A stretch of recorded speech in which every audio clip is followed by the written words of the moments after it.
This is the Scottish Home Service. Agus an ráis tá seoach le BBC ar gael poch le fada. A sé bhna sé géisioach di radio na Nilan. Gaelig ag radio, tribí sé sa cwrdd yn y diag ag radio na gael.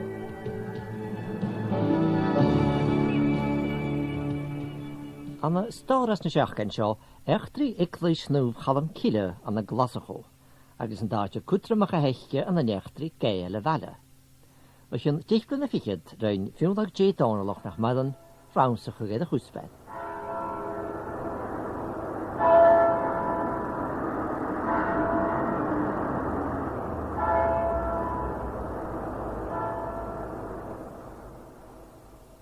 Mit Sheriff Solosach yn Tierney, le fi lefi cwfi sein yw chwm chlw agos y mongol, am sy'n tres y salam hari Sherinicid. Is gia ffein ys bwch yn go, ha fi mi am yn di.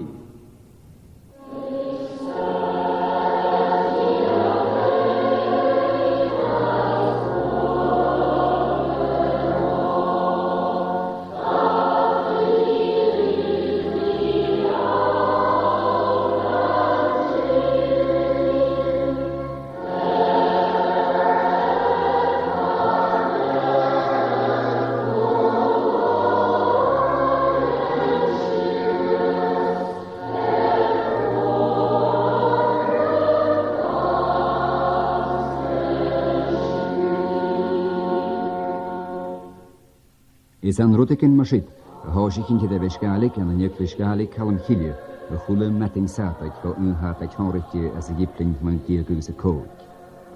Sheva sonrikje montabitchen, groer a heleku, gro wafresenter shachet, agus voishamach, gumbu kashirgalik eklish kalam hilje heen, kaum na shame, na balloon eva over arik a kuchel. Acha jallag humor in juhugus en jay. Eventinjet, han a munk diergus a code, da chwle seichan an yklish chalam chile lai. Yn diw, ha fawr chwyd hen seichan thalof.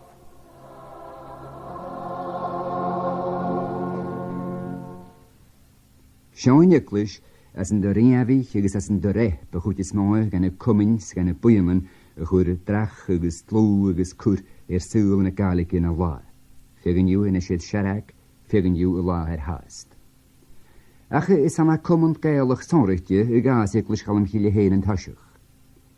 Chai in Glasgow Highland Society y hwyach as y fleon y siach diag agos siach da hiad gyle fleon yn anisio. Agos gas y hygsyn rwyd yn cwnia fesyn.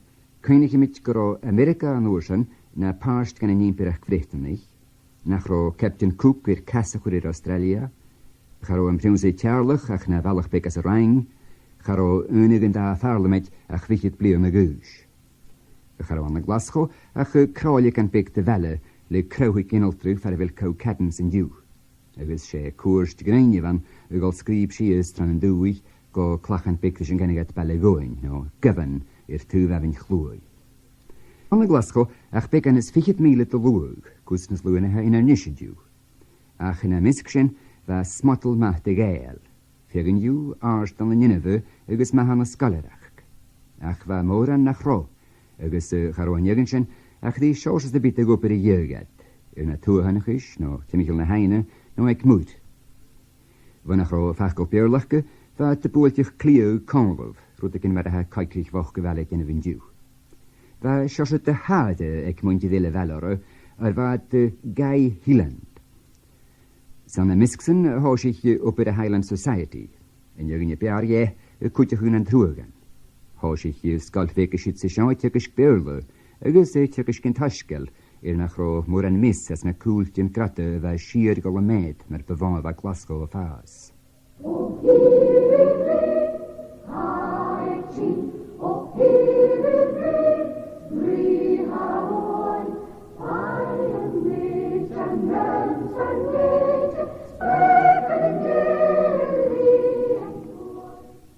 Ach, chapeshen yn aatje goed Glasgow er fi'n setialach. No, ik dikje dan aatje goed Glasgow na gael, a hos ik je tuimige stech in die cholater. Ach, san de tuimige stech waard. Moran er raad de grienek, o van je sporen en jillerig. Moran voerig as velle, sit in mar beare guteet. Is an ocean va neem terire vir Highland Society, agus kut skaltjen, agus Common Keppel na Gaelic, no in Gaelic Chapel Society, ga je steeg gan seachtieg trifiket agus a hoch. Wenn is je 50 gael an a Glasgow, agus va 6 tierkuschen nach tukigus haskel a Gaelic. Miskna me an neuri ga je hokalgaf, be verpevon kus, fer ga je hokal immel na toege, met a an ocean, no Ingram Street met a Hamlin Dew. Bí an Iklishin, sinna ver Iklish Gaelic chalam chile. Gasklagi an a seachtieg trafiket sa teich. Bij eeuwen, no oesten mag geermet die het winnestede waren, hoerestel tachiet nacht se vleerne. Va korrigus mile segen in je, agus weiro weg.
Soos tasach na man gevlien tieg, va Glasgow faas agus skapug, agus ptijin jerin timichel straat Ingram het alle naaste goede wa.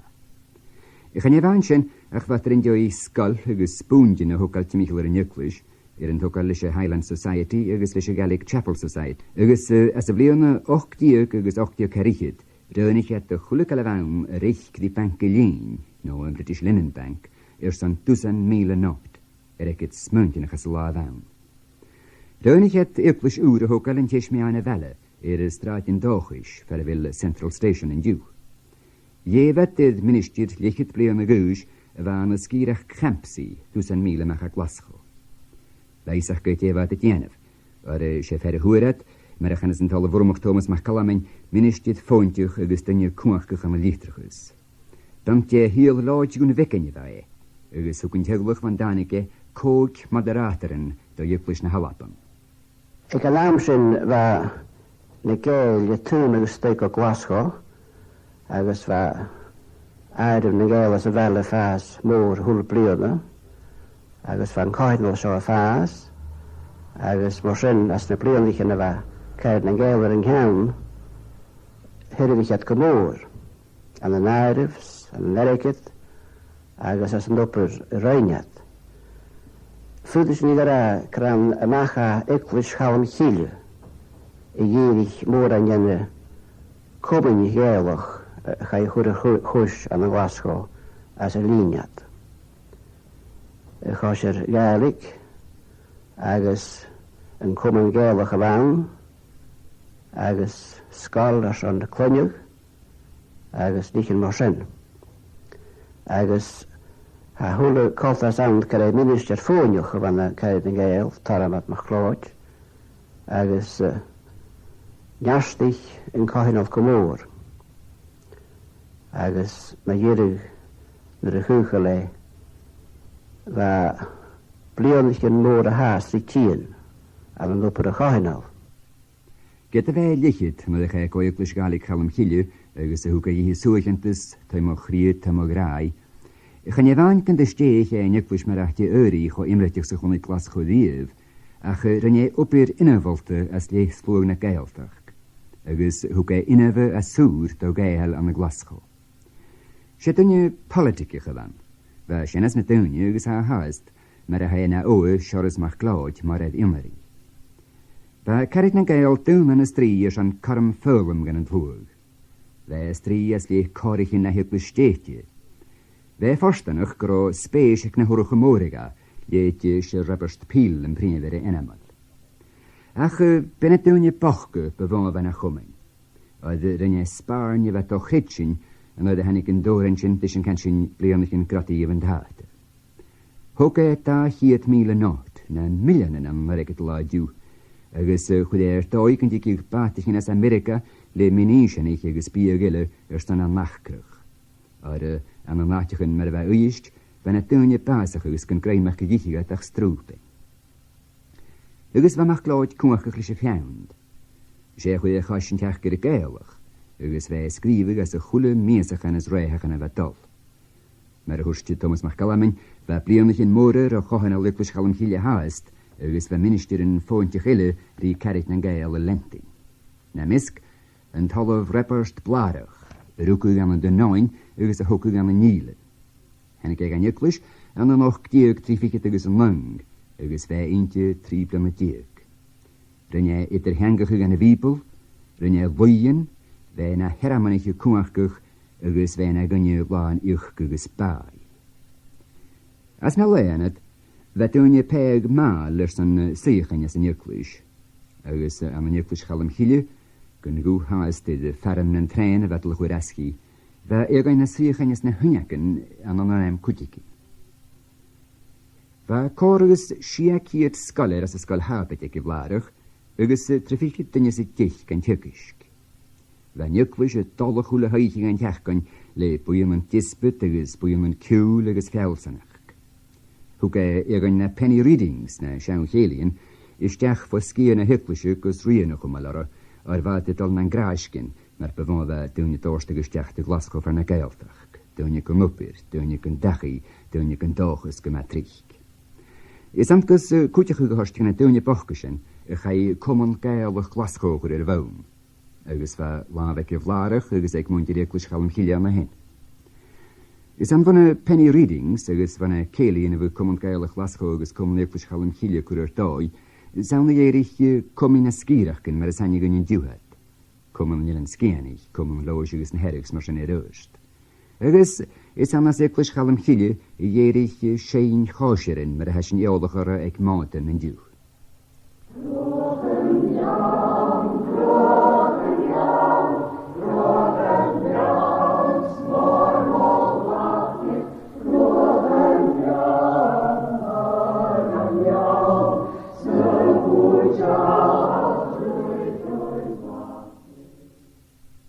Siete hiet o'r an galeg chai chwyr an an coherem ceirgwch.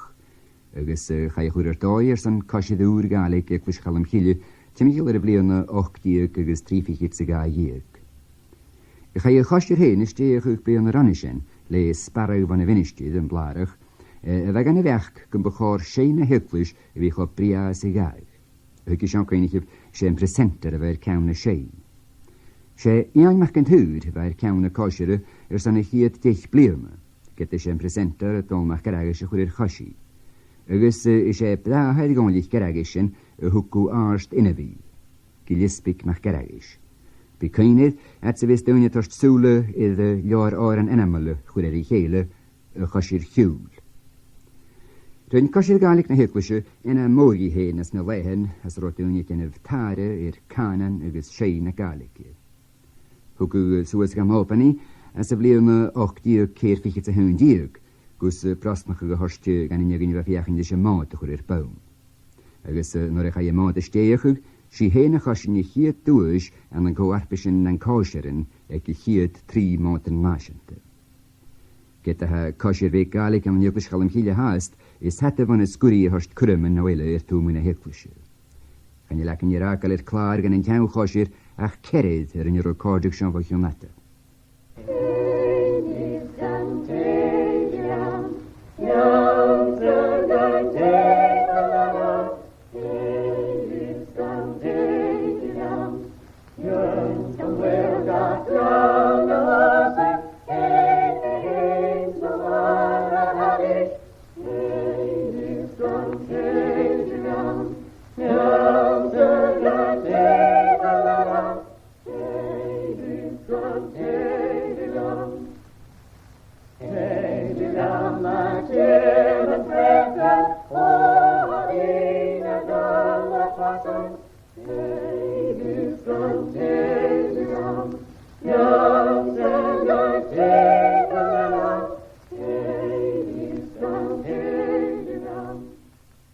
Deich blian ymys dy chwmwg I chi adfawd fa reperst blarach eglwys gaelig hawn chilia agel.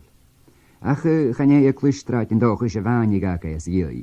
Ach tai lefi edrad gars cwb agos eglwys y naif cyr yn jan y balegoen. Fa rhiafich yn y sin ag emigrad a eglwys chalam chili. Ach cwtioch fa laati yn tlw as y ffagwg togolwch chalam chilia straat yn dochus fa yn dahisi cor agos trafichit blian. When rhaid yn irin y sir as fatser liet na dwch. Fa glasgo yn eisiau yn dara bale pyfons y rwyach. As y blion mewn cydiog, llanach y railway eglwys chalam chile, gos Central Station y hwgal. Agos fat chihir blion, fa yn cohanol edd Alapan am y siomrich yn Waterloo, gos yr o eglwys ŵr fawr fea tisial straat yn ei Vincent fer y fili gos laadiw. Chai y bianach as y blion mewn diog agos y cehyd. Chosgan eglwys ŵr 2,000 carichyd. Chosgan torgan 1,003 hyd. Fa la ffresenter go fi siachet bwlwch glan.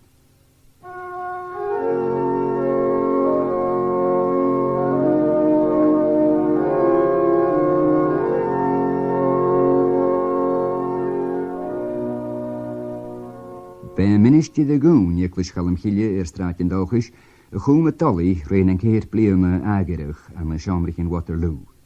Siomrich yn fan y perygrych ys o'n ceili yn y zile na fad ys o'n eglwys.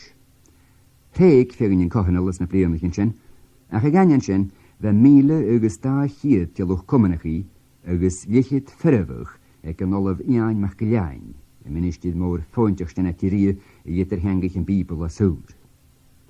As I oesyn, hannig tyddysg chile, yn tolaf Alistair MacGinnigan, no MacGinnigan Chilmanifeg, mer a fewn yr fem eisiau olbachir.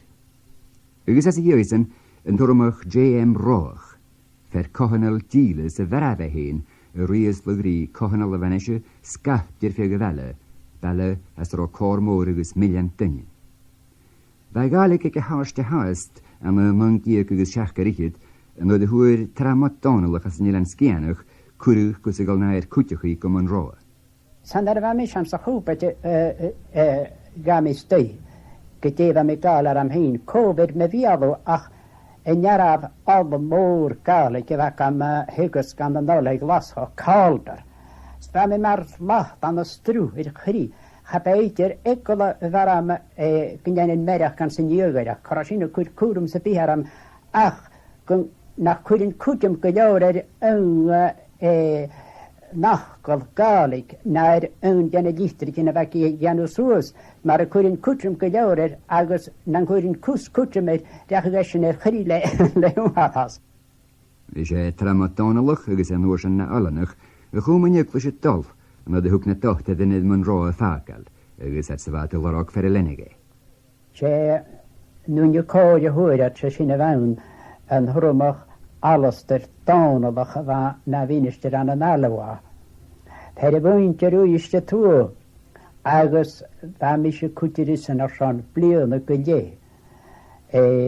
nar a hanig agos mae'r hachir dyfa roa ffyr gwynio ffrihardiach y fawn y boch agos dyn y tînia agos yn ddwy gwlw gylleir choroddlan a chremach o'ch lan y sabet na'r efo ein hawn sy'n efo sy'n y hyglas sfasyn y machle cheilyn agos fasyn y tawsach an sy'n nawn y cawn yan y fale sve tot blion y gwyn osan cwrst y chwy cháhanal agus na a bheit sin a roioch go chéile na an cheanna an sna háise sin bheit sin na táiseach go asúr.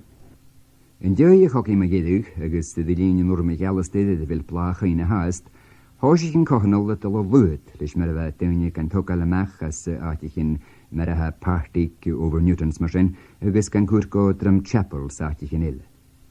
Ach chan é eiclis pariste bhan an eiclis chalam chiile as an dó jaabistí. sé víinte sa héinte eiclis na gael agus luch galig. Eiclis a bheith taran gúine bheittin far na gael sas na hilanen mar a bheith Grace Campbell no Baxter mar a hintinise a tídí. Hannig is Glasgow an an tíag agus 8 carichid. Hannig me hín agus ma fiúr a mecha tírí a lenta le riúnsachu íse an álaid agus mise do cholaste chnach Jordan. Charú tíkaf sem bhí cóníclas den rachamid os besín an 3 tínealach dar dúine a bhari éiru am an níclas chalam híle. Hannig me henners me henne ver mo horsach na dín seo skafad tuig an Glasgow sbetiúlach me bhar fat gurus an níclas agus hannig sinne sin an 3 tínealach. Bechainal mór nar súlinne kainal chalam híle ag an námsin. Ar charú sin clechgur bhí an gainal na paváin a gúte dí charíchet. Agus a leam go bugh gúte luir ciad ag an tíri vesgálig na hana sinne. Húr sin cuireach dalt an cháisir agus réanam blianach an a bhesin í giúnsachu i hain sin big an cuireach i gepúringin anta cháisir. Sé cáisir láitir a bheanna an nám sin. Sena me go bugh me dhicharíchet dám agus ma chula duine talichte vi sé ein cála ann ach chanel nuair a mé sin a rán is a chanel barachgur bheitte dúsan a gan is. Agus sinna sa dhechuga ha fachon ar a vinistire ha ar a bhír ceann eiclis galig chalam híle bhaisiún dá bhíarna haríchéad. Ceann eiclis ag bhfuil riamhichin a tuliráis dá hiad go léh blianna nanisio. An turamach nuas mach gynnaigin. Hamáile bedal sias agus chanel níos céndíche na cyndigí sias na satja. Do bhrí agus go bhfuil nisio chuidbóí na gael a haar tín go ús a bhí galú an dréach bedal a rasio jónsa na gaeltach.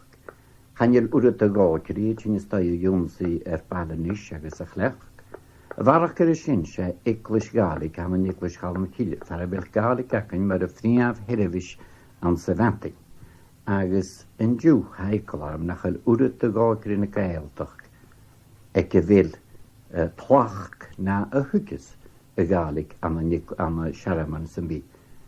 Mae'r galas na siawn dŵnia, a mi dwlich y gra, hanel dŵnia iawn na hadjan o sŵas na biarna. Ach han hyd y bes galig has das y fetting, ha siwn haid e'r rialt yn y heglis na chael? A sy'n y rei rialt na heglis gyffeim sirafis galig y fiacyn gach mating. Agus hasin acyn o chwle sampad agus ma gwydio ma iaf sy'n dichet o hwle mating gyfel o madef sy'n glefa. A mis mwynach o gyfel a glefa ffordd. Hanel môr yn eiclis yn ile i iaf dichet o hwle mating sampad y mach o'n eile. Ach leis y chochan o lyfidal na slwy gyda. Dia tachar dim hwf yn adegig as yn eiclis, hwf mewn na eiclis. Fel effas na stri minister o chwmal y dolf. Fas dedef minister chwmra dol ach a ffreston magwyn. Yn blion y hen, hasin y cor ys 1008 farach na fasin o'n wri. Agus hasin fatten na siar ge, na fasin o'n blion y cynnar fa barach ywniacyn. O'r han y dwynia hacyn, dlestanach gilys agus hat y gaibrach yn maler i cheile. Hasin y janw 4 fa y hwf erecypt. Agus hwf fi cwmal tocolican agus gachwl ni fi cerst. Agus yn eisiau chwil am y ffegin yr atyn agus yn tecol o'r gyda doch o gyda'n twrmach nys mach gynnagyn gyda y minister mae iedig y fy am Nicholas chalam hili. Fys mae'r angohan o la falaf sy'n sgapw. Fel yn tecol sy'n ar y pein? Wel, na fys mi bior sy'n ciad blian ei lygwyd ag yn tecol sy'n a fi aram. Ach, ham yn dŵl nach bi mi bior fab ciad blian. Ham yn dochus, ham eisiau yn dynnu mae geri fys am Nicholas chalam hili. Ham yn dochus gymi fion iawn as mae gei.